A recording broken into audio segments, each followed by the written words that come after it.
78 people lost their lives today. I think it was a little yesterday. We hope and pray for the speedy recovery of those injured. This tragic incident comes at a time when there have been encouraging developments in the Yemen situation. In particular, we welcome the release of nearly 1,000 prisoners by the parties to the conflict, which has taken place over the last few days.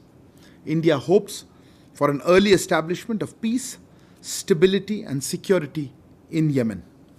So that was the announcement that I had to make. I can see lots of hands going up. Let me start with, why don't you start with you, ma'am? Yeah, go ahead. Come ahead. Hi, Pia from The Print. When asked about UN estimates that India's population is close to exceeding China's, the Chinese Foreign Ministry spokesperson said it's not about the size of the population but the quality of the people. This is also being perceived as an insult to India. Does the MEA have any reaction on that? What was the insult part? So I didn't get that. It was perceived to be an insult. Comment, okay.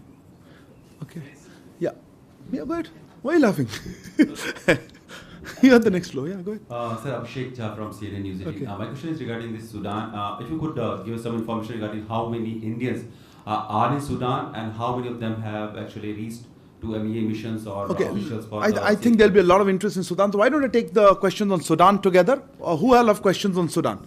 Okay, hold on. One minute. After that, we will be allowed to ask another question. Yes, if I have time. It's all a question of time, ma'am. I have. Yeah, Pranay will start. Yes. Pranay Upadhyay ABP News से। Sir, कल reports आई थी कि Indian embassy के ऊपर भी attack हुआ है वहाँ पर, तो क्या सिचुएशन है? दूसरी चीज़ ये है कि इवैक्यूएशन के लिए किसी प्लान को वर्कआउट किया जा रहा है क्या? उसका क्या अपडेट है? Okay. So may I? Yeah, go ahead. Yes, sir. Hi, Siddhant from CNN News 18. Sir, when Anthony Blinken spoke to the two leaders of Sudan, there was a discussion regarding the ceasefire. Daily, a time should be given for a ceasefire every day, sir. So is India really looking for that ceasefire time if both leaders accept, and during that process maybe the evacuation can be carried out? Okay. So, what are the reports coming from Khartoum? Srinjoy, introduce yourself for a record. Times now, Srinjoy. So, what are the reports coming from Khartoum from the Indian embassy? Because over these last 48 hours, there seems to be a bit of a silence. And is there fighting going on just outside the Indian embassy? 1 second. Yeah, go ahead. Sir, Meghna Dev from DD News. The control room also has been established here at MEA. How many calls have been received? What are the kind of assistance is the Indian community there seeking, or the Indians stranded in Sudan? Sorry, seeking? the second part we say, how many calls and? How many calls and what kind of assistance are they seeking? Because it is there are reports that many people are short of supplies, many people want to be evacuated and more. Okay. Who else have questions? Yeah, please go ahead. Manas from PTA. During External Affairs Minister's telephonic conversation with Saudi Foreign Minister and Foreign Minister of UAE, they have assured support to the ground. So what kind of support we are looking at from UAE and Saudi Arabia in Sudan? Okay. Uma Shankar NDTV India से। Sudan में कितने भारतीय हैं, कोई आधिकारिक उसका data हो तो, और कितनों ने वापस आने की मंशा जताई है? जैसे कि आप वहाँ व्हाट्सएप ग्रुप बाकी ज़रिए से भारतीय समुदाय के टच में हैं, तो उसके आधार पे अगर बता पाएँ कि कितने भारतीय वापस लौटना चाहते हैं। ओके, इसी पे Sudan, go ahead. Sir, Akhilesh Suman from Samsung TV. Are we sending our own any either officials or any aircraft to take back Indians who are Sorry, stranded? officials or aircraft? Either any officials are being sent to okay, Sudan separately. to coordinate the evacuation process, or any aircraft to take Indians back to India. Okay. Yeah, it is back.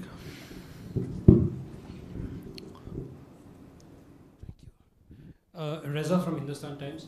One of the things that a lot of relatives of the people stuck in Khartoum are saying is that Indians are in separate hotels in different places where food is running out and there's no electricity. Is there any kind of a move to get them into one particular place, or to reach out to the hotels to help them out? I think that broadly covers a lot of things. If there are further, I'm happy to answer. Look, I think this is an issue that is that we have been keeping a very close watch on the evolving situation there. It has happened over the last, I would say the conflict is the last 4-5 days that the fighting has broken out. I think last Friday it was. I think 14th it started. Our mission in Khartoum has been in contact with the Indian community there, as you mentioned yourself, I think one of you, through multiple channels, informal, formal. Our embassy has issued several advisories, which you would have seen. In New Delhi, as some of you mentioned, we have set up a 24/7 dedicated control room for providing information and assistance, and the coordinates of those control rooms has been shared publicly. We are engaged with countries in the region and other countries that have a key role to play, particularly US, UK, Saudi Arabia, and the UAE. As you already know, External Affairs Minister spoke to his counterparts from Saudi Arabia and UAE. He has today spoken to his Egyptian counterpart. Our ambassador in Washington, D.C. and our High Commission in London are in touch with the respective host governments. We are also working with the various UN bodies that are present there. As you know, UN has a significant presence on the ground. External Affairs Minister is currently in New York, and he is likely to meet UN Secretary General later today and to discuss the developments in Sudan. In terms of the situation on the ground, as you are aware, there's been an unfortunate death of an Indian national. His body is currently at a hospital. Finally, after a lot of effort, we have been able to get that body moved from his apartment complex into a mortuary in a hospital. And we are seeing how to get that body either back or with family evacuated. We'll see. Our embassy is in touch with the family of the deceased as well as the medical authorities there. Just to give you a sense, look, the situation on the ground continues to be quite tense. It remains very tense, which renders any movement very risky. So currently our focus is on ensuring the safety and well-being of the individuals wherever they are located. I'll come to some of the questions that you specifically answered, but largely we are monitoring it. We are in touch with the people.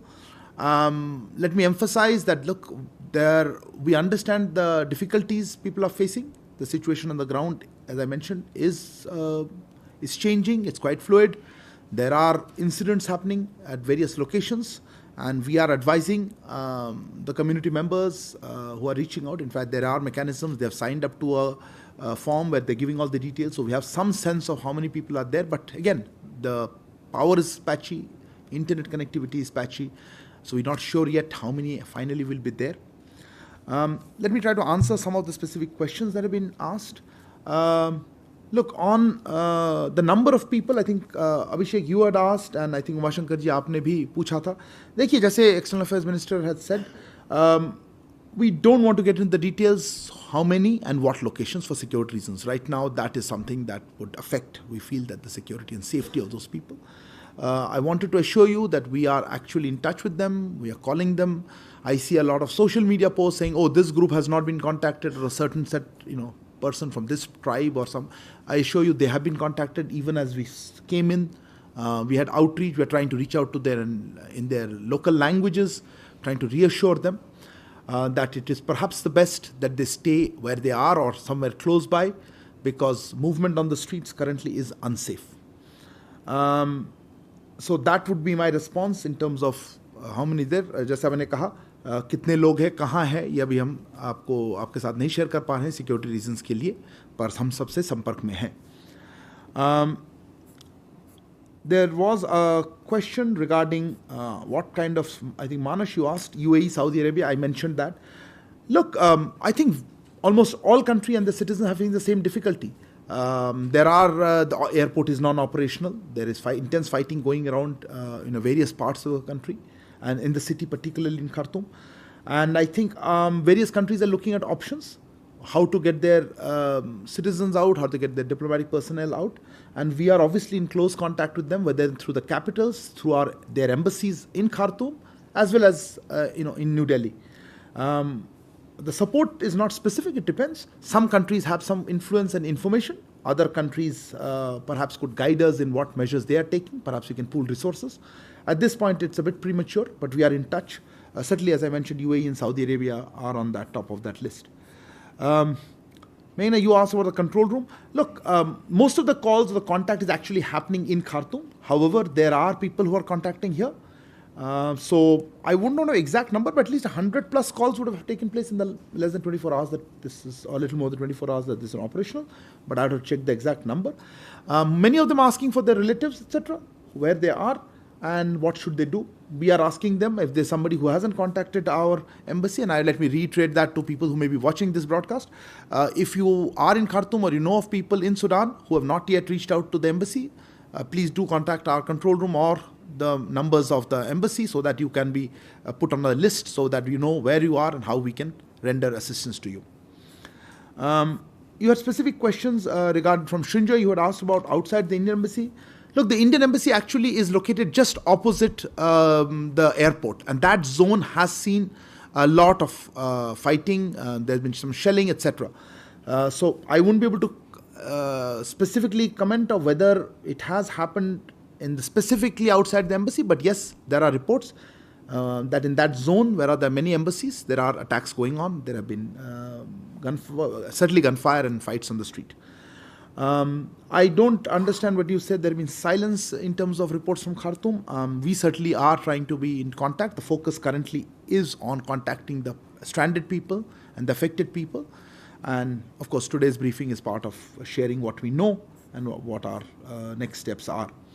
I think, Siddhant, you had asked about ceasefire. Look, yes, of course, if the situation on the ground improves and there is a pause in the fighting or there's some formal ceasefire, we will certainly take advantage of that.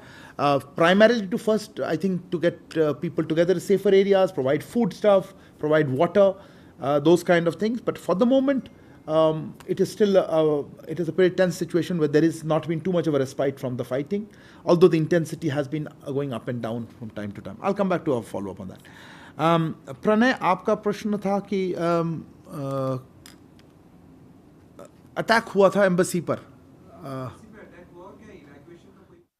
हाँ, तो attack हमारे embassy, देखिए embassy जिस जगह पे है, मैं कहता एयरपोर्ट के पास, उसमें काफ़ी वहाँ लोकल फाइटिंग चल रही है, तो उसमें हम कंफर्म नहीं कर सकते कि एम्बेसी में एग्जैक्टली कोई, अभी एम्बेसी में कोई है नहीं, पर हमारे जो दूतावास के लोग हैं बाकी जगह से ऑपरेट कर रहे हैं और वो लोग सबसे कांटेक्ट कर रहे हैं. तो एम्बेसी पर अटैक हुई या नहीं मुझे अभी नहीं मालूम, पर सिचुएशन जैसे इंप्रूव करेगा हमें पता चलेगा जब हम जा पाएंगे उस एरिया पे. पर एम्बेसी के सारे जो पर्सनल हैं वो काम कर रहे हैं इस पर. इवैक्यूएशन के प्लान्स उस डिपेंड करेंगे सिचुएशन ऑन द ग्राउंड पे. हम चाहेंगे कि वो सेफ रहे, हम आइडियली चाहेंगे कि ये फाइटिंग बंद हो जाए ताकि ऐसे ओकेशन होना ना आए कि हमें निकालना पड़े.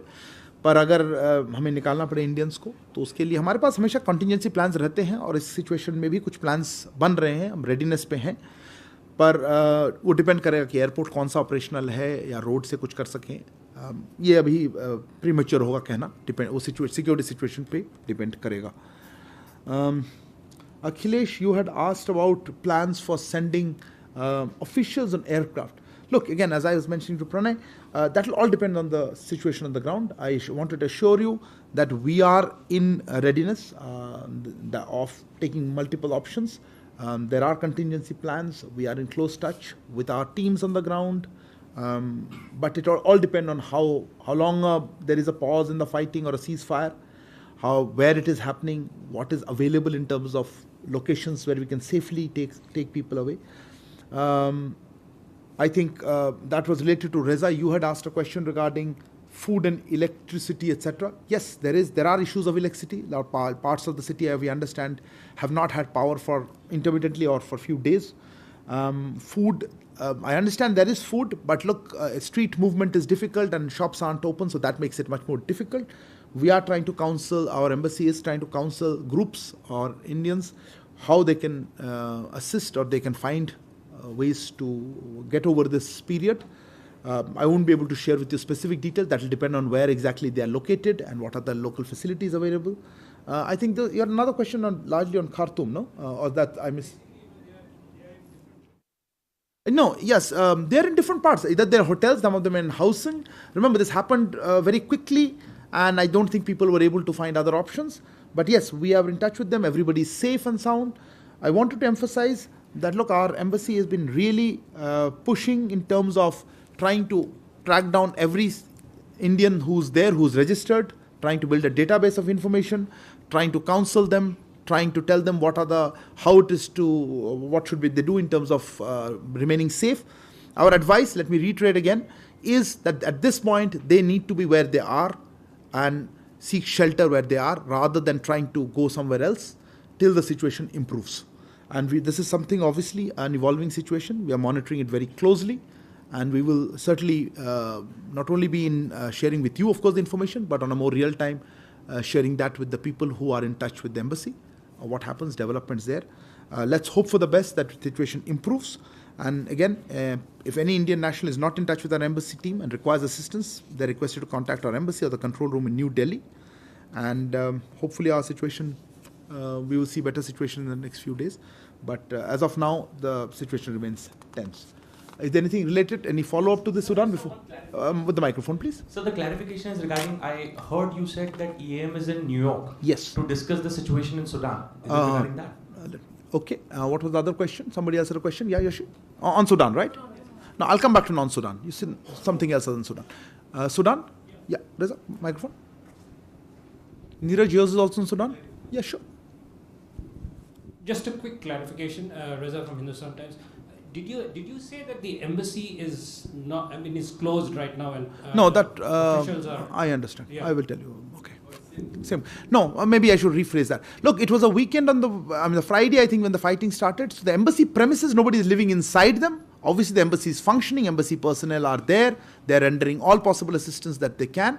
But as we have told other people also, do not go physically to the embassy premises, which is in a very high, fighting zone, intense fighting near the airport. So please contact the embassy otherwise, and they will be guided on what needs to be done. The embassy itself is open and functioning and providing all assistance, but the embassy premises themselves are in a high intense zone where we think it is not safe right now. No, this embassy, no, people don't live there. This is not that kind of embassy complex. It's a building. People live in their own homes, and nobody is inside the embassy building or the chancery building right now, or generally. Your question was regarding EM. As you know, we announced that External Affairs Minister is on a visit to Latin America. En route, he has stopped in New York, and he will be meeting. He's holding discussions, and today he will be meeting the UN Secretary General. Thursday, New York time, and we'll let you know updates on what happens after that. Okay, next round of questions. Yeah, Yashi, you had asked. I'll come back to the other questions that you may have.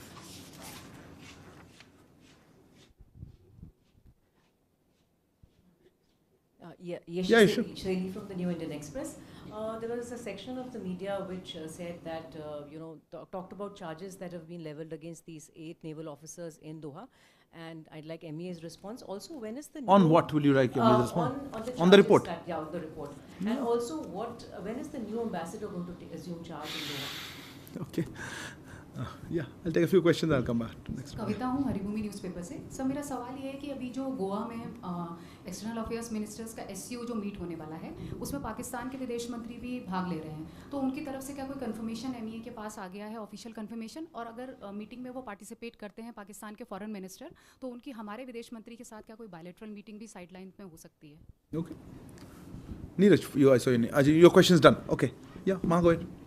Sir Neeraj news अच्छा, you have a question. क्या पाकिस्तान की तरफ से कोई request आया है bilateral meeting के लिए? वहाँ के विदेश मंत्री आ रहे हैं गोवा के लिए, गोवा में SCO Okay. बैठक. Yeah, Ma, go ahead. Microphone.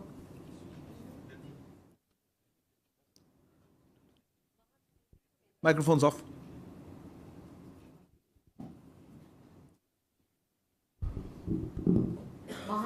From NDTV. Has there been any confirmation of the Chinese foreign minister attending the SCO foreign ministers meeting? Okay. Let me come back to this. I have a few questions already now. Okay. Look, on the SCO foreign ministers meeting, let me start with that. As we've been saying, we have been inviting all SCO member states and some inviting countries, of course, for events under our presidency that is underway. Specifically for the SCO foreign ministers meeting that is scheduled to take place in Goa on May 4th and 5th, we had extended similar invitations to all SCO member states, and we look forward to a successful meeting. It would not be really appropriate to focus on participation by any one particular country. So I would leave it at that.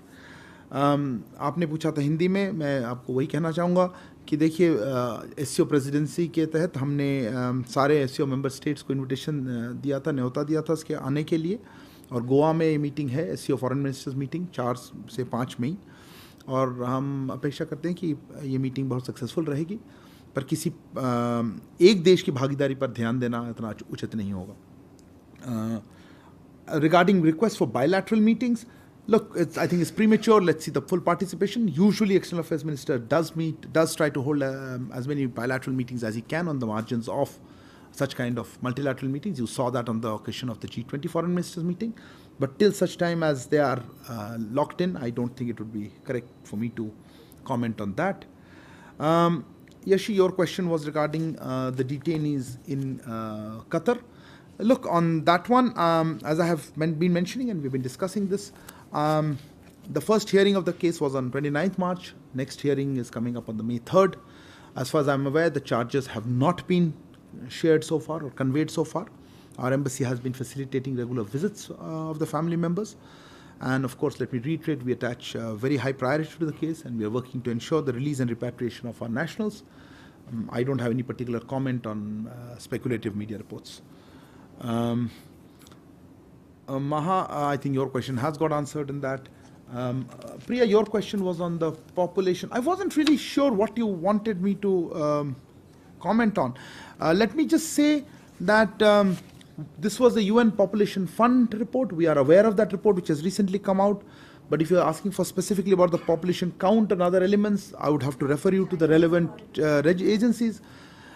To be honest, I didn't realize there's a competition or, on this issue, or there is any degree of competition in population between two countries. I can't comment in what context the Chinese spokesperson was asked this question. I haven't seen the question so far. I don't have really any specific comment on this UN Population Fund report. Sorry, next round of questions. Yeah. No, let me start with this. Siddhant. We saw the meeting, the India Central Asia Chawar meeting last week in Mumbai. We signed a pact with a UN body for transfer of wheat to Afghanistan. If you can give details as to when the wheat will be sent to Afghanistan, because the pact was announced in March, I believe. It's been almost 2 months. So, any details on that? Okay. Siddhant. Sorry. Shashank.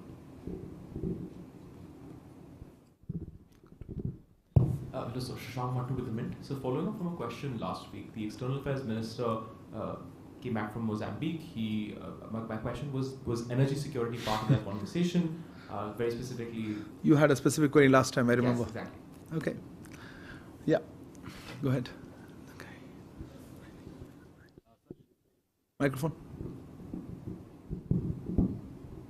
Sir Shailendra Wangu network 18 से आपने सितंबर में बोला था कि अनमोल बिश्नोई को Kenya में detain किया गया है, लेकिन एक ताज़ा वीडियो सामने आया है जहां मैंने कहा था जी आप दो कंट्रीज का था, अजरबैजान बिल्कुल याद है मुझे। अनमोल बिश्नोई केन्या में डिटेन किया गया था, आपने कहा था हम बातचीत कर रहे हैं उनके साथ में, लेकिन एक ताज़ा वीडियो जो सामने आया है वहाँ पर अनमोल बिश्नोई पंजाबी सिंगर के साथ कैलिफोर्निया में नजर आता है।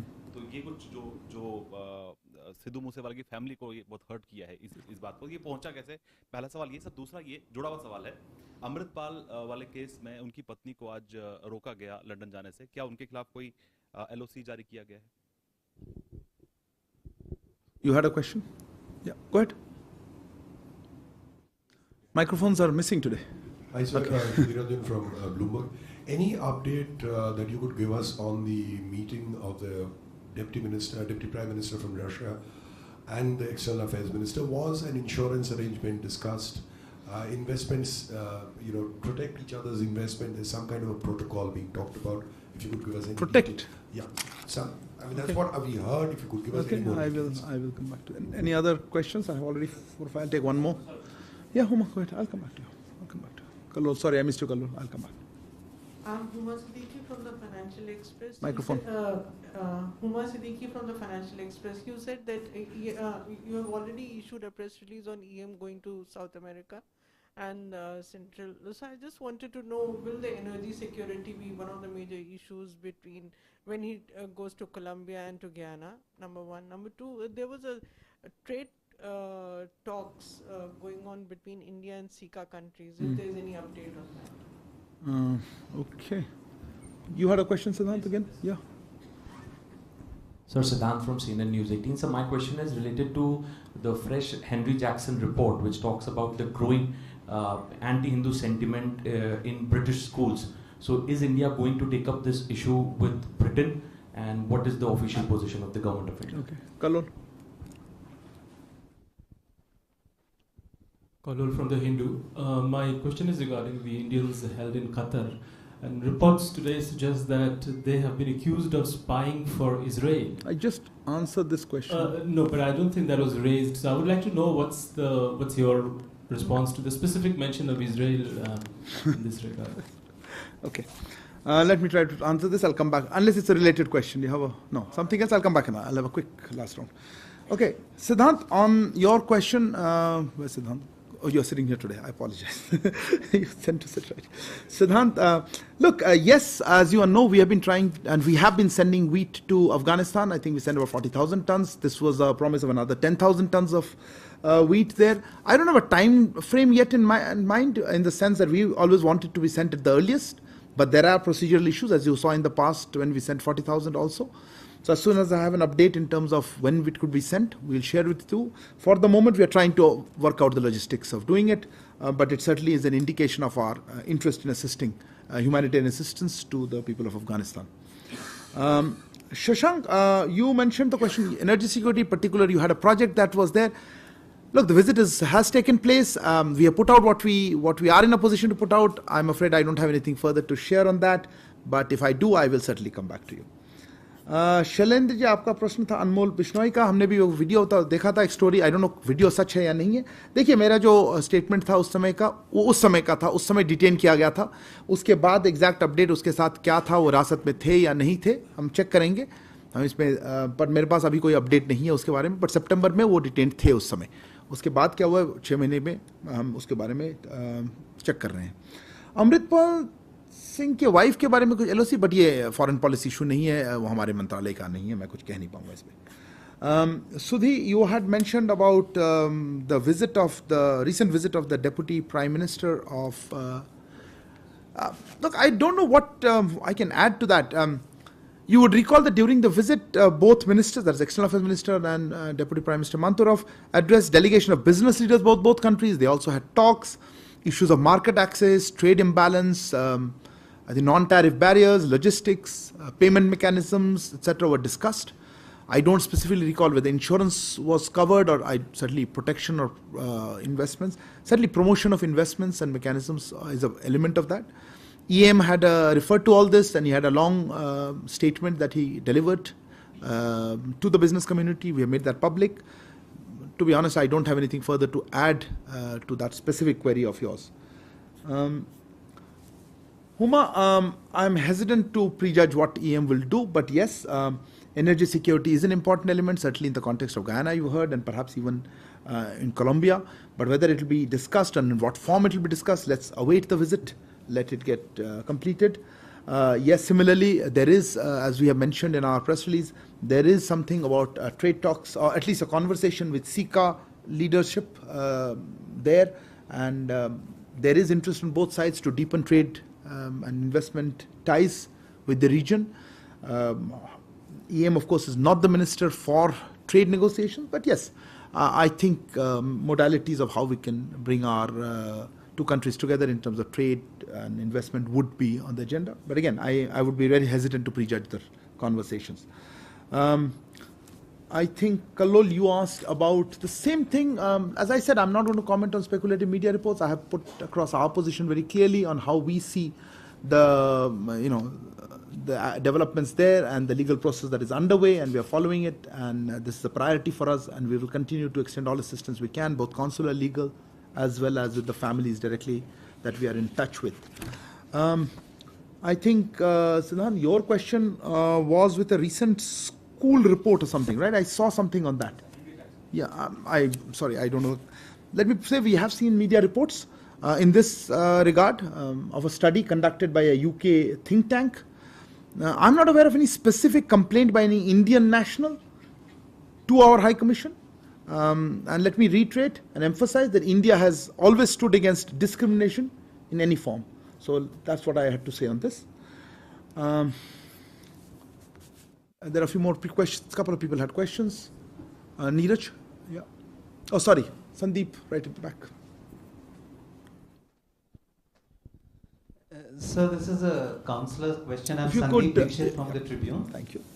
And this is a counselor question. A lot of Indians are facing visa delays, especially when traveling to Central and East European countries. So, as India's per capita income grows, more people want to go out, and this is becoming a big problem. So, would you be taking some reciprocal measures? No, what was the question? I didn't understand. That people are facing inordinate delays in getting visas, especially to Central and East European countries. Okay. So now, as per capita income rises, more people are traveling out. So the static amount of the strength they have, this is in the embassies, this is giving rise to more delays. So would you be in some kind of a dialogue with them to ease this visa problem, which is becoming very endemic? And second, people are also talking about VFS, which has monopoly powers and is in fact, people say that it's a foreign company now. So is a monopoly of VFS acceptable? Sorry, the last part completely. Monopoly vis-a-vis what? VFS. No, foreign company. I didn't understand your second question at all. Could you repeat that part? Yeah. There's this company called VFS. Yes, I'm aware. Which collects all the visa applications on behalf of the countries. Foreign countries, right? Yes. We didn't hire them. Okay, I'll try to answer. I get your question. Okay, sorry, I get your question now. Okay, any other last question? Quickly, yeah, please. No, behind you. Yeah. I'm really running out of time today. Thank you. Rajesh Mishra from Kantipur Media, Nepal. Sir, when is the Prime Minister of Nepal visiting India? Is there any expected date under discussion? Very and good. The second One question usually. Today we are quickly, sir. Sir, when is the Prime Minister of Nepal visiting India? Is there any Date. expected date under discussion? Perfect. And the second, President of Nepal is admitted in AIMS hospital. Please share if you have any update about that. Fair enough. Any other questions? Neeraj, microphone. Sir, Neeraj news 18 India से पाकिस्तान में एक अल्पसंख्यक समुदाय के पत्रकार, हिंदू समुदाय के पत्रकार को अगवा हुए 10 दिन से अधिक का वक्त बीत चुका है। कोई कंसर्न भारत ने जाहिर किया है पाकिस्तान के सामने? Achha. How do you have the same question? Okay, right. Thank you. Look, Sandeep, I'm not sure in what way we can respond to this. Let me first and foremost emphasize that visa issuance is the discretion of that government, and it's a sovereign decision. So, process of visa and the visa issuance is their decision, to be very, very honest. The same way as issuance of Indian visas is our prerogative. Nevertheless, I think there is understanding that for better relations and smoother movement of people, that benefits both sides. Easier visa regimes helps both countries. And it is in this context that we have been taking up from time to time with various countries or groups of countries the need for easier visa regime or a smoother visa regime, a predictable visa regime, particularly for students and others. I'm not particularly aware of the delays in whether Central or East Europe in particular, so I'm not going to comment on that. But yes, we would hope that Indian citizens who apply for this find a easy and smooth mechanism to apply and a predictable time frame. I wouldn't want to know what is endemic or not. I know some countries have told us that they had difficulties due to COVID and backlog and other shortages. But I think they have also publicly said that they are taking steps to improve the situation and make visa issuance period or visa waiting period less. And in some cases, we have actually seen changes over the last few months. As regards your query on VFS, look, foreign countries do, or foreign embassies do employ outsourcing agencies, and I think VFS is one of them, to handle their visa issues. If you have any complaint with that, then you'd have to take it up with that concerned embassy or the country. This is not something that Government of India is involved in, unless there is something that specifically you want me to comment. Rajesh, you had asked about two specific issues regarding Nepal. Let me take the second one first. His Excellency Mr. Ramchandra Paudel, the President of Nepal, is currently receiving medical care in a hospital in New Delhi. We wish him speedy recovery. Due to reasons of privacy, I would not be able to share any further information on this. I would request you to contact perhaps the Nepalese authorities or the family members. As regards the visit of Prime Minister of Nepal, of course, we would welcome such a visit. But as you know, we would announce such visit as and when we are ready to do so, and we have a specific date to share with you. Please bear with us. As I've always been saying, we'll do it at the appropriate time. I don't have a crystal ball.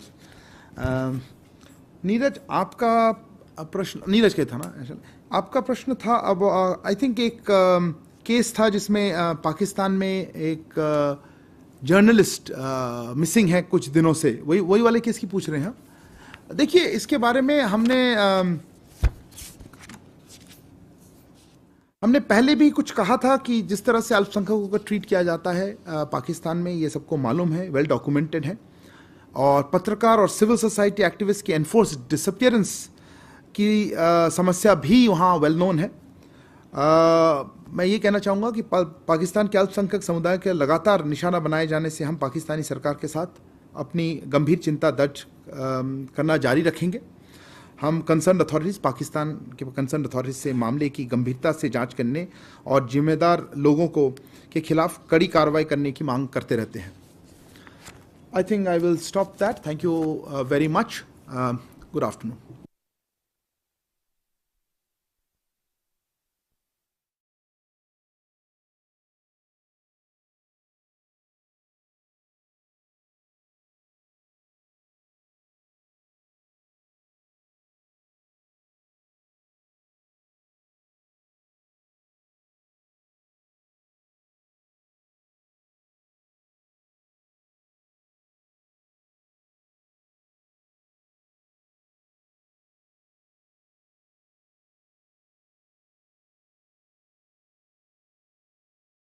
आज ख़ास तौर पे हम आए हैं आपसे बात करने के लिए कृषि के बारे में.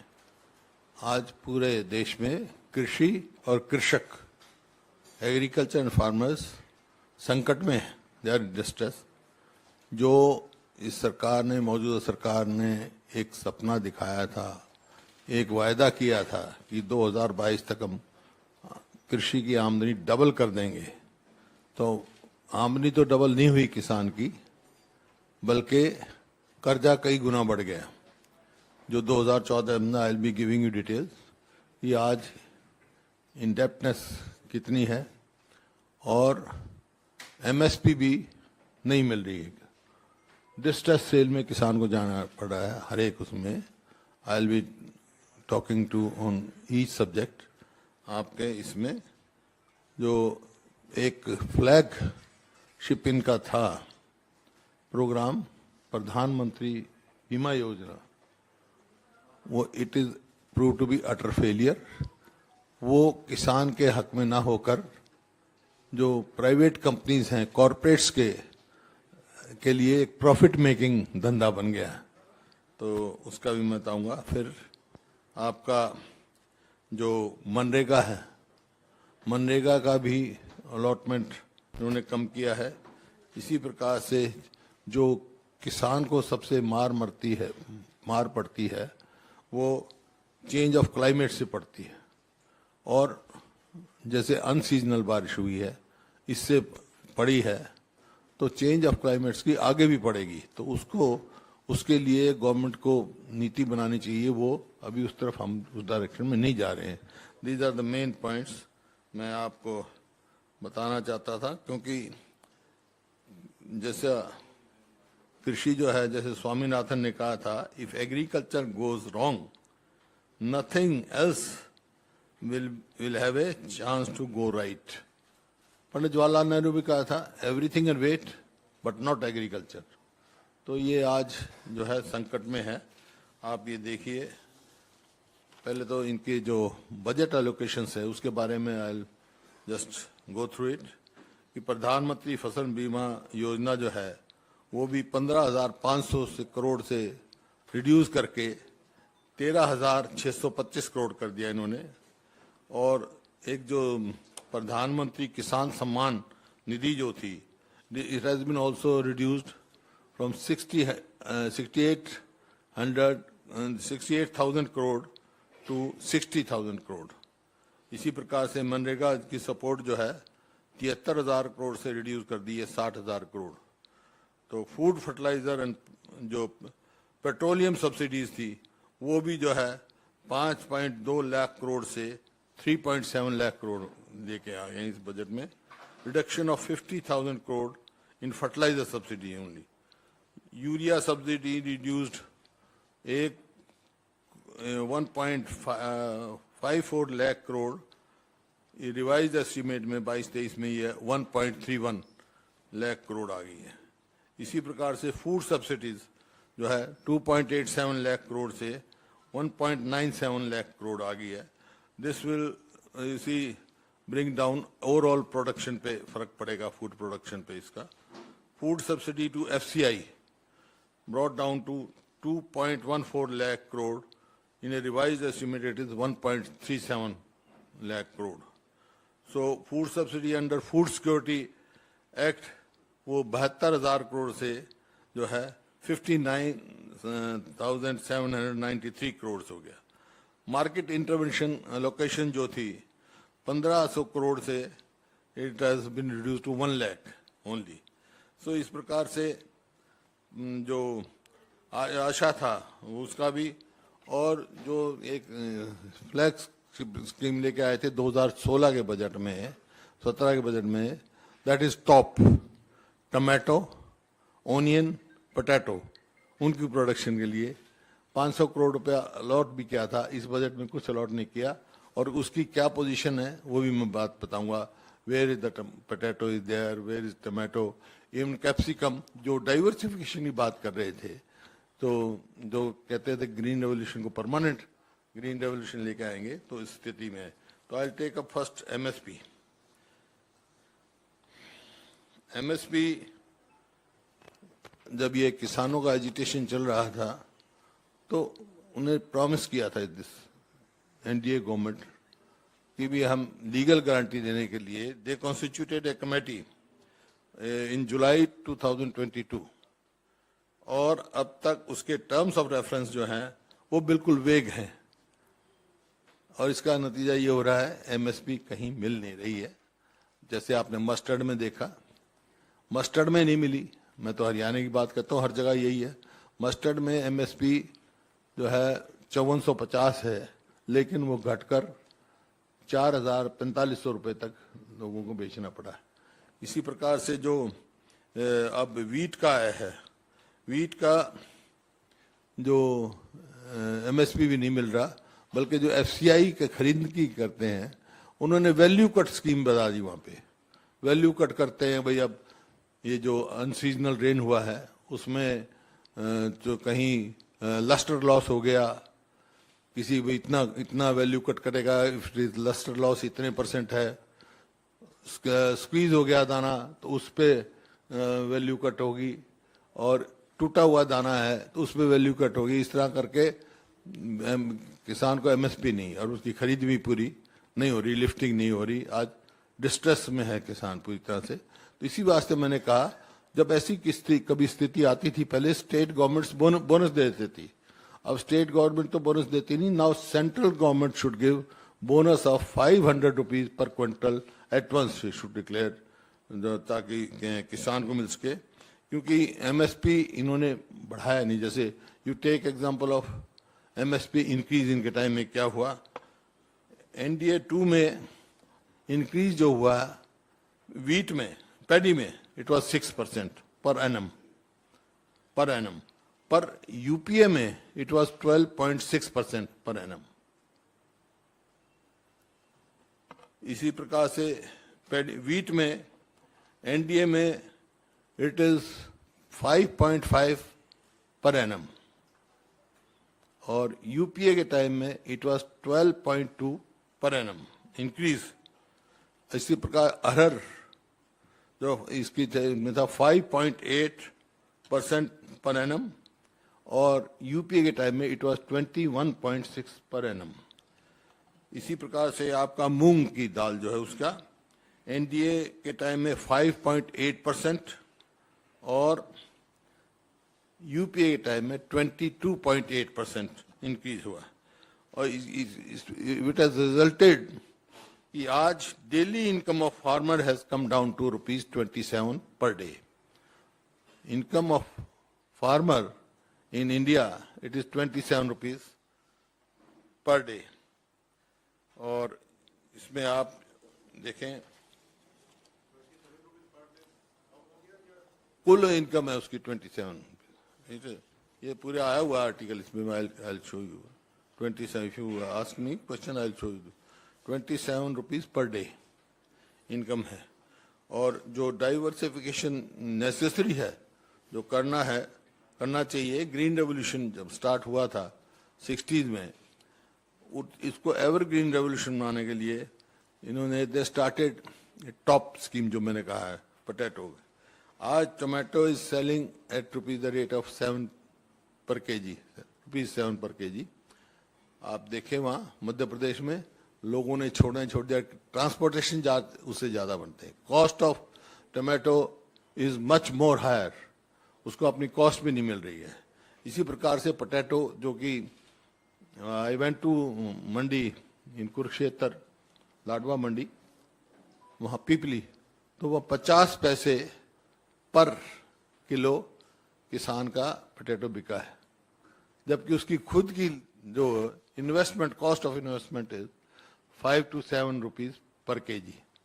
इसी प्रकार से ओनियन जो है वहाँ पर महाराष्ट्र में इट इज 1.52 ₹1.5 किलो का के हिसाब से बिका, लोगों ने छोड़ ही दिया।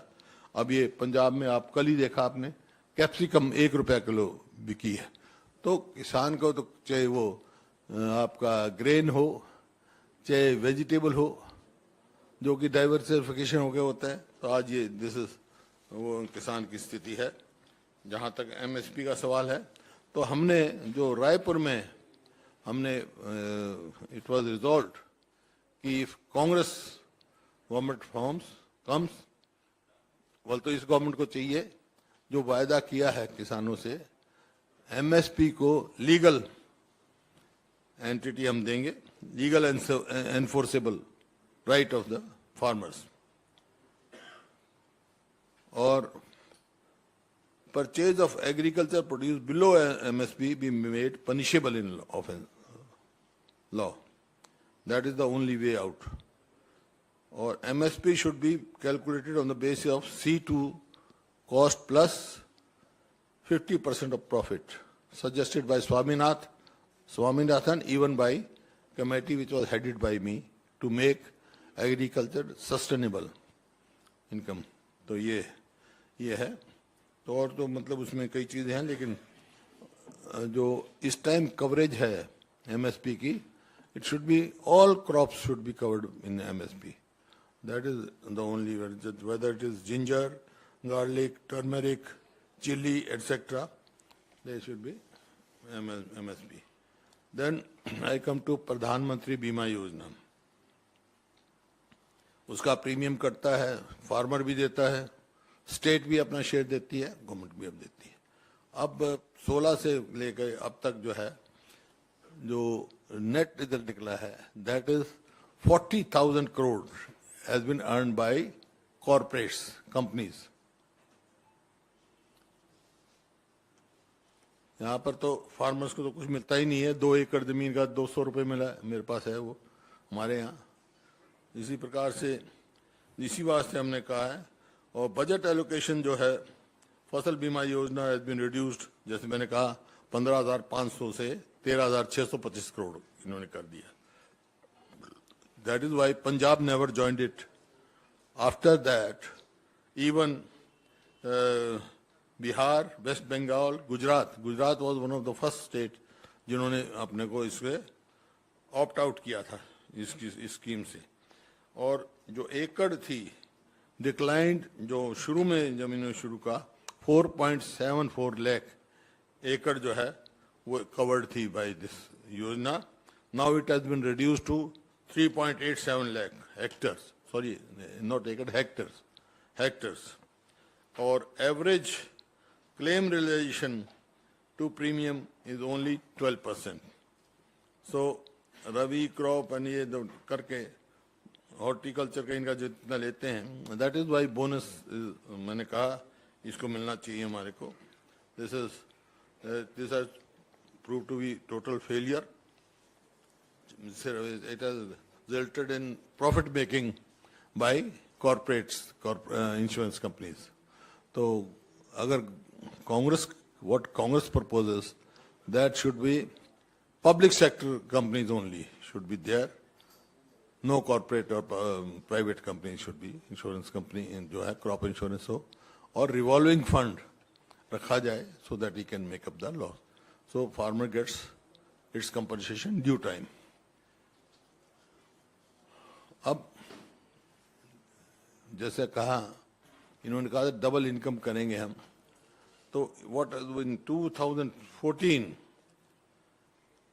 डेप्थ जो था किसान के ऊपर वो था 9.6 lakh crore. Now it is 23.44 lakh crore. मतलब इंडेप्टनेस बहुत बढ़ गई उनकी, आमदनी नहीं घटी, बड़ी इंडेप्टनेस बढ़ गई, कर्जा बढ़ रहा है.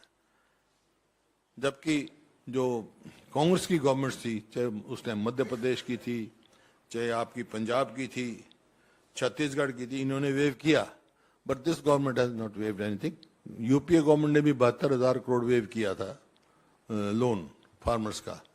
ये तो बढ़ाने में है, घटाने का नहीं सोचते, उसको कोई मदद करने के नहीं. जो कॉर्पोरेट्स का कितना ही एनपीए डिक्लेयर हो गया वो वेव कर दिया गया, फार्मर्स का कोई नहीं किया गया. ये इंडस्ट्रियलाइजेशन जो करी थी बैंक्स की, जहाँ फार्मर जाने, दैट वाज इन 69. और लॉन्ग टर्म क्रेडिट अपने कांग्रेस का ये है जो रायपुर में हमने पास किया है, लॉन्ग टर्म क्रेडिट भी 4% पे देंगे. शॉर्ट टर्म क्रॉप लोन तो 4% पे पूरी कंट्री में है. वो मेरी कमेटी थी, it recommended and it was accepted by UPA government. तो it is 4%. Those who pay in time, back in time, it is crop loan is 4%. In Haryana it is 0%. In Rajasthan also it is 0%. That was during Congress reign. It was none. Short term, long term it should be 4%. Second important is export and import policy. Export import policy जो है वो, there is no coordination between agriculture, farmer and export and import policy. जैसे अभी dairy का products की बात चल रही है, इफ दैट हैपन्स तो यहाँ का जो एक इनकम, सोर्स ऑफ इनकम है फार्मर की डेयरी से, वो भी जाएगी. जिस प्रकार से अब वीट है, वीट का international price now it is 3,000 rupees per quintal and export has been banned. तो उससे किसान को तो कीमत मिलेगी नहीं, एमएसपी भी नहीं मिलती. MSP is nothing, that is minimum support price. It is not an MRP. Maximum वो नहीं है वो, that is the minimum support price. That has to be there. लेकिन मिलती नहीं है उनको. तो इस प्रकार से एक्सपोर्ट इम्पोर्ट पॉलिसी का भी मॉनिटरिंग जो है करनी चाहिए इनको. Otherwise will do, Congress will do monitoring export import policy जो भी होगी as far as agriculture produce is concerned, that will be keeping the interest of farmers. It should not be against the interest of farmers. तो ये कि उसमें इसी उसमें जैसे जो इलेक्ट्रिसिटी एक्ट में 2003 के एक्ट में अमेंडमेंट प्रपोज कर रही हैं, and it was promised also, किसान भी उसमें बैठे थे, तो वो will oppose that amendment also. Then इनका कि इनकम डबल हो गई, करेंगे हम. इनकम तो डबल नहीं करी है, but cost of input has been doubled. आप स्वयं देख रहे हैं कि ये जो डीजल है, to 1st August 2015 rate of diesel was 46 rupees 0.12 पैसा, 46 रुपये 12 पैसे था, और अब जो है 89.62, nearing 90 rupees diesel, almost double.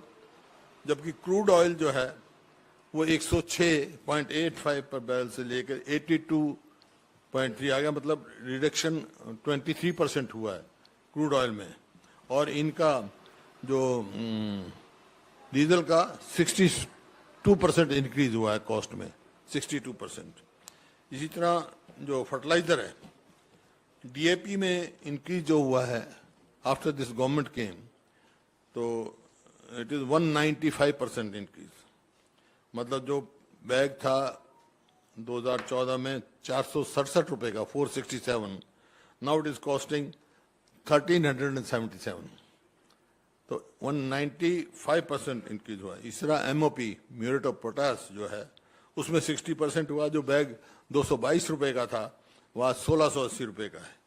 तो क्योंकि हमारे समय में किसी पर टैक्स, अब जीएसटी लगा दिया इन्होंने, जीएसटी में सबसे ज्यादा मार किसान को पड़ी है। Supposing I take example of Haryana, हमारे समय में ना तो फर्टिलाइजर पे कोई टैक्स था, ना पेस्टिसाइड्स पे था, ना ट्रैक्टर पार्ट्स पे था, किसी पे टैक्स नहीं था। अब एवरीथिंग जीएसटी, किसी पे 8%, किसी 12, किसी पे 28% तक जीएसटी है। दैट इज ऑल्सो, मतलब इनकम तो कहाँ, इन्वेस्टमेंट डबल हो गई, कॉस्ट ऑफ प्रैक्टिस। इस तरह मनरेगा का मैंने बताया, जितना 98,000 जो बजट था वो 25% कम करके, मतलब इट इज 73,000 नाउ। जो पॉवर्टी एविलेशन का ही है ये, दैट इज ऑल्सो देयर। तो हमने तो जैसे छत्तीसगढ़ में थे, रायपुर में, तो वेयर आई सॉ छत्तीस गवर्नमेंट न्याय उसमें गिविंग 10,000 पर एकड़ वो देते हैं तो support, supplemented income to farmers.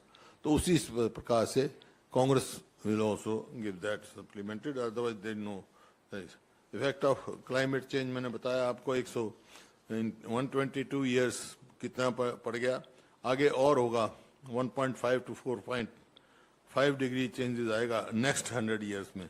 तो उसमें किसान पर मार पड़ने जा रही है, उसका we have to look into see. ये सब मेरे पास है। जैसे आप you are asking 27, this is daily farm income is ₹27। 27 means farmer की इनकम की 27 रुपीज ओनली इनकम है, सब कैलकुलेटेड वो है। और ये टॉप का, this happen in top, Hindu में आया पूरा, तो प्याज टमाटर जो बनाई थी। ये 2 एकड़ फसल का मुआवजा 404 रुपया हमारे यहाँ हरियाणा में, जबकि प्रीमियम कई सौ रुपया दिया होगा किसान ने। जो प्रीमियम किसान का शेयर का वो भी किसान को नहीं मिलता।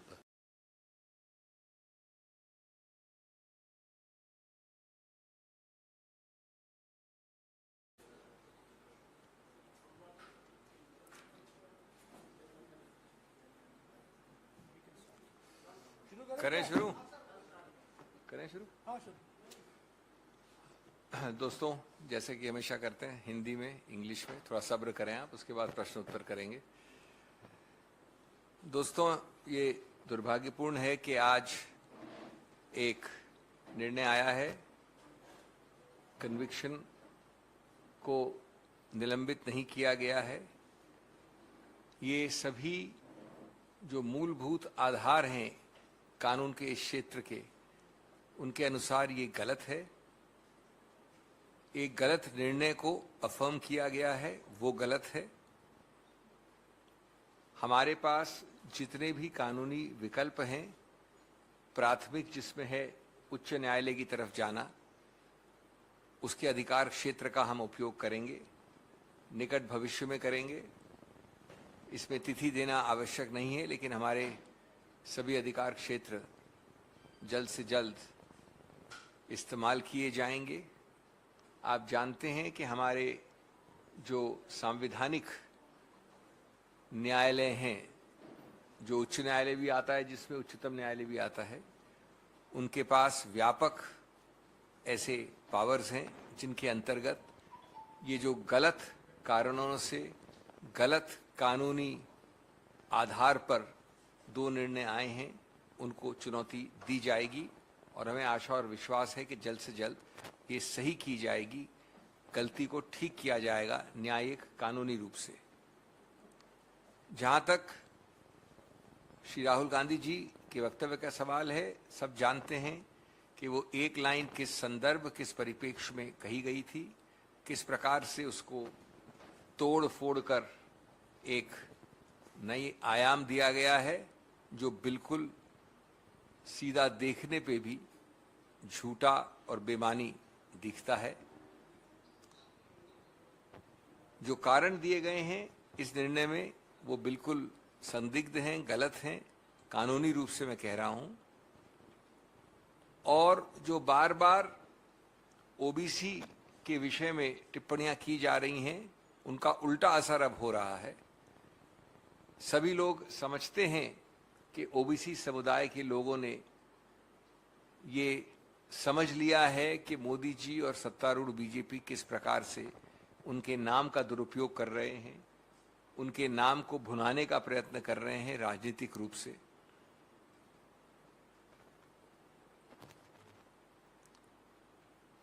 दो वर्ष का मैक्सिमम दंड देना जो कभी सुना नहीं गया, कभी हुआ नहीं मानहानि के क्षेत्र में। कन्विक्शन ही नहीं होता है क्रिमिनल, लेकिन अगर होता है तो 3 या 5 महीने से ज़्यादा कभी सुना नहीं गया, उसको सेशंस कोर्ट द्वारा सही मानना बिल्कुल गलत है। इससे अगर कोई भी समझता है कि राहुल गांधी की आवाज़ रुकेगी, झुकेगी, साइलेंट होगी, तो वो न राहुल गांधी को जानते हैं न कांग्रेस को समझते हैं। राहुल गांधी स्पष्ट और सही रूप से बोलते हैं। वो लोगों के, जनता जनार्दन के न्यायालय में, उनके दरबार में बोलते हैं और उन्होंने कोई गलत न कहा है न कहेंगे, लेकिन अपनी आवाज़ पुरजोर तरीके से सबके सामने रखेंगे। उनके पीछे पड़ना, उनको कभी ट्रोल करना,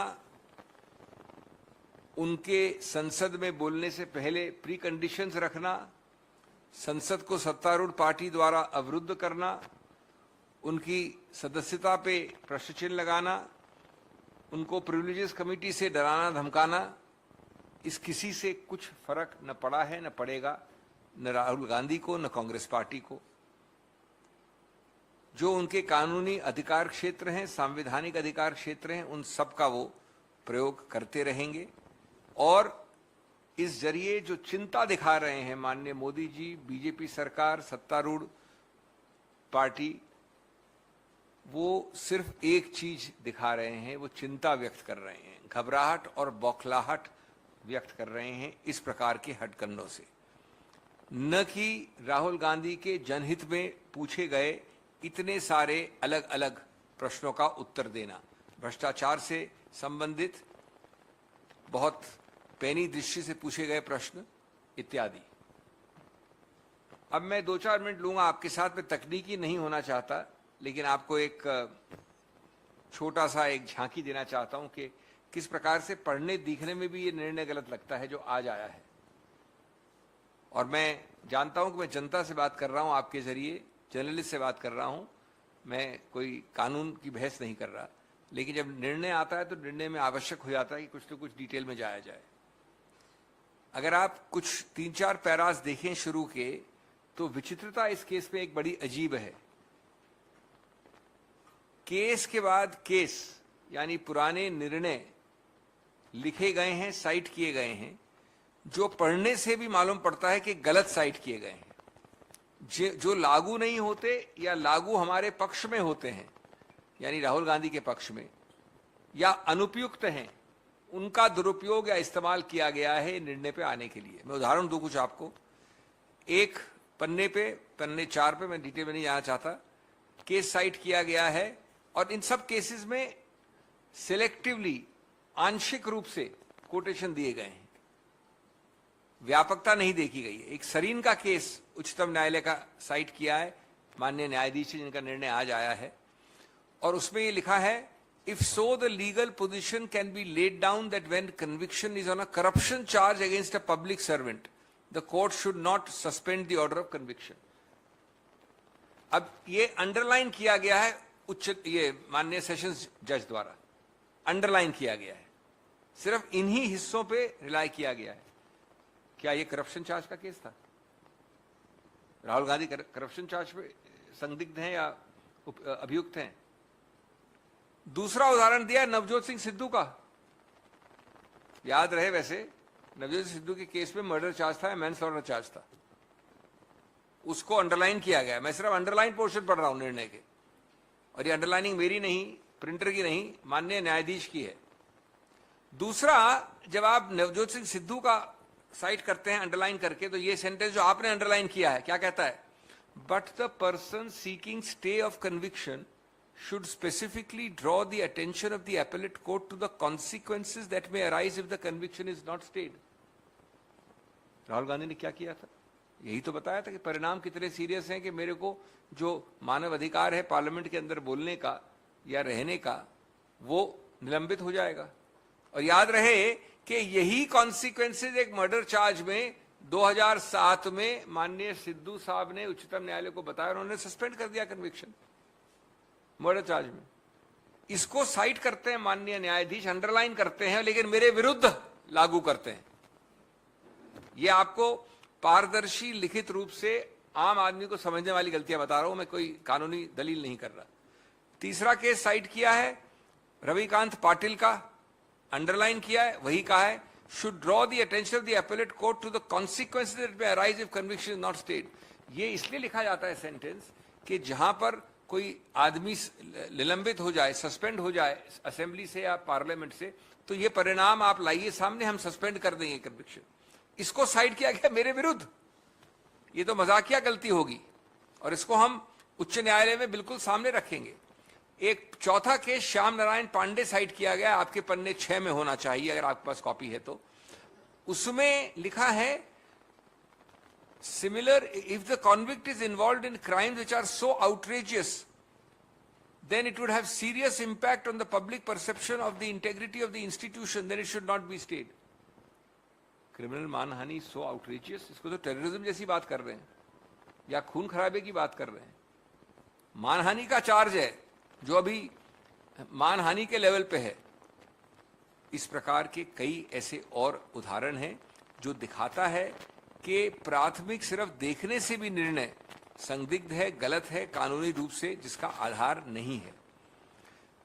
3 और जगह, एक उसका उदाहरण है पृष्ठ नंबर 10 पे और एक अंत में वापस बार बार इस न्यायालय ने, इनके माननीय न्यायाधीश ने कहा है कि appellant has insulted and humiliated Mr. Modi, the Prime Minister. And then he said, and other 13 crore members of the Modi community. तीनों जगह ये बड़ा स्पष्ट है, मैं कोट कर रहा हूं, मैं अपनी बात नहीं कह रहा, ये बड़ा स्पष्ट है कि उनका पूरा निर्णय इस बात से एक ओवरशैडो हो गया है या ज्यादा प्रभावित हो गया या दुष्प्रभावित हो गया है कि माननीय मोदी जी डिफेम हुए, लेकिन वो बात भूल गए जनाब कि मोदी जी तो कंप्लेनेंट ही नहीं है। मोदी जी तो कंप्लेनेंट ही नहीं है। हाँ, अगर आप कहते हैं कि हर उनमें से जो 13 करोड़ मोदी से उन्होंने लिखा है उसमें से कोई भी आके ये याचिका डाल सकता है तो वो बात दूसरी है, लेकिन उन्होंने हमेशा कहा है, ये भी पढ़िए दूसरी जगह जहां कहा है उन्होंने, para 5 Roman 5 at page 12, made derogatory remarks against the Honorable Prime Minister Shri Narendra Modi in general public and further compared the persons having Modi surname. So clearly, unfortunately, he is influenced by the high office of the Honorable Prime Minister, forgetting that the Honorable Prime Minister is not the complainant. As a matter of fact, one of the important points is in defamation law that only the person directly affected can maintain. Now it's a moot question of arguments that the other members of the Modi community can and cannot or to what extent can maintain, वो हम argue करेंगे। लेकिन मैं आपको इसका एक structure बता रहा हूँ इस निर्णय का। पहले 10 निर्णय साइट करना, उनके गलत पोर्शंस पर रिलाय करना, ये सजेस्ट करना कि हमने कॉन्सिक्वेंसेस आर्ग्यू नहीं किए, ये नहीं देखना कि वो सब उदाहरण ऐसे केसेस के हैं जो इससे बहुत ज्यादा सीरियस थे और हमारे डेफर्मेशन केस में अप्लाई करना। जो 202 जुरिस्डिक्शन की बात आपको याद है मैंने पहले की थी कि अगर कोलार में ये चीज हुई है और गुजरात पहुंच जाए कोई आदमी याचिका लेके, तो 202 प्रावधान में आपको पहले प्राथमिक रूप से थ्रेशोल्ड में शुरुआत में ये देखना पड़ता है कि क्या वहां पर अधिकार क्षेत्र यानी जुरिस्डिक्शन है कि नहीं। उस पर पूरा एक सेक्शन लिखा है, लेकिन ये नहीं कहा कि भाई मैजिस्ट्रेट का ऑर्डर जो हमने चुनौती दी है सेशंस कोर्ट में, उन्होंने कहां डील किया इसके साथ, या उनका इसके साथ डील करना सही है या गलत है, ये कहीं नहीं बता पाए हैं। ये पूरा 3-4 पन्नों पे उन्होंने डील किया है, यानी सेशंस कोर्ट ने, माननीय न्यायाधीश ने, लेकिन ये नहीं बता पाए कि किस प्रकार से ये जस्टिफाई होता है कि कोलार से जो गुजरात की यात्रा है उसको उन्होंने 202 को अप्लाई करे लागू किए बिना कैसे निर्णित किया। अंत में मैं जो पैरा 12 है उसके अंत का पोर्शन पढ़ देता हूं, अपनी बात खत्म करता हूं हिंदी में। Based on the above discussion, I hold that the learned counsel for the appellant has failed in demonstrating that by not staying the conviction and denying an opportunity to contest the election on account of disqualification, an irreversible and irrevocable damage is likely to be caused. अब ये बताएं मुझे, मैं जानना चाहूँगा, मैं educate होना चाहूँगा कि किसी भी MP MLA इससे ज़्यादा क्या बता सकता है कि मेरे जो दिन निकल गए पार्लियामेंट के, संसद के, उनको आप वापस नहीं दे सकते। इर्रिवर्सिबल का मतलब क्या होता है, इर्रिवोकेबल का मतलब क्या होता है, और क्या दिखा सकता है कोई दुनिया में ऐसा व्यक्ति नहीं है जो इन्होंने जो लिखा है यहाँ पर, by not staying conviction and denying an opportunity irrevocable and irreversible damage is likely to be caused. That is the whole case of Rahul Gandhi for stay of conviction. बाद में आप कन्विक्ट करिए ना, फाइनल में हियरिंग में कन्विक्ट करिए, लेकिन जब तक ये लंबित है तब तक स्टे करें। इससे ज्यादा क्या ज्यादा प्रभावशाली कारण हो सकता है जिसको 3 सेंटेंसेस 6 लाइन में 12 नंबर पैरा में एक डिसमिस कर दिया है। ये सब, इसके अलावा बहुत सारे और गलतियां हैं जिनको चुनौती बहुत जल्द से जल्द दी जाएगी। Friends, I will be very brief, you heard me in Hindi.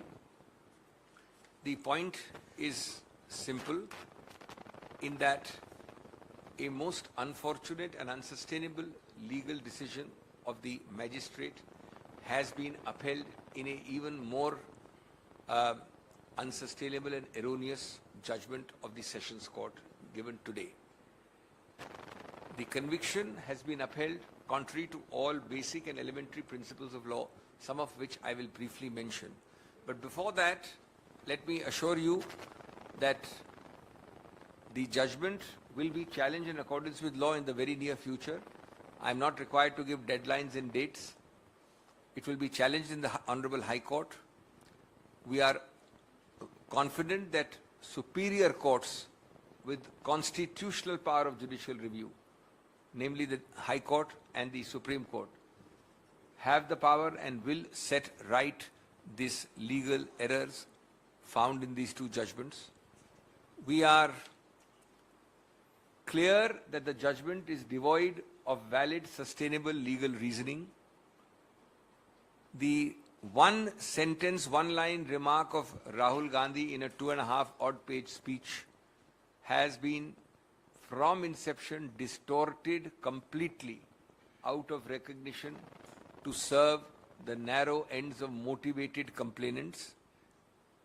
That has been hardly interpreted in the Sessions Court judgment, and what little has been said is a complete distortion, legally erroneous.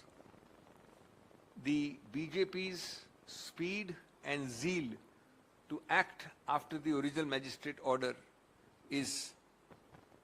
depicts their lightning speed when they are motivated by political animosity, from house taking to electricity connection, disconnection, to notices, etc., etc.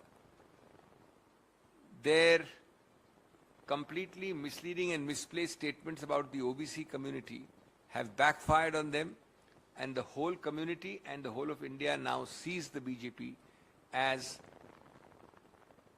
misutilizing and encashing the entire OBC community for narrow, cheap political gains. Friends, The voice of Rahul Gandhi is not to be silenced in the manner that the BJP thinks it can do. The BJP has been, in a sense, from Mr. Modi downwards to the government, to the ruling party, captured in a fear psychosis, if I may say so. They have unleashed lakhs of trolls and trollers against Rahul Gandhi. They have the remarkable, unprecedented principle that unless you apologize, we will not allow you to speak in parliament. They have the even more unprecedented principle of the ruling party disrupting parliament. They sometimes threaten you with privilege notices, sometimes with suspension, but they do not know the stuff Rahul Gandhi is made of. They do not know the resilience of the Congress. His voice will not be silenced because he speaks to the court of the people first and foremost. He doesn't speak anything which is remotely defamatory in this case, but he will continue to speak fearlessly in the court of the people. And clearly these pressure tactics, from defamation to privileges to not speaking in parliament to suspension, etc., etc., are intended to silence his strong, fearless voice on issues of governance, rather misgovernance, on issues of corruption, on issues of Adani Gate, etc., which my colleague has been raising continuously for several months. Friends, may I end, without wanting to sound technical, with a few examples which ex facie, on the face of it, not meaning to talk to a legal audience, to the whole world shows how unsustainable the judgment which has come today is. The first 7-8 pages are only quotations from judgments, Supreme Court judgments mostly, underlined by the learned judge. The amazing part is that these are inapposite judgments, selectively underlined, in respect of either offences which are nothing to do or similar to offences in my case, or actually directly supporting my stand. They are underlined and used to dismiss my appeal, whereas a bare reading of those precedents, judicial precedent, shows that they are entirely in the favor of the point I am making. I'll give you a few examples. A case is cited called Sareen's case, where the quote-unquote para is, if so, and the para underlined by the judge, to say why suspension of conviction should happen in the rarest case. When? He underlines this portion. If so, the legal position can be laid down that when conviction is on a corruption charge against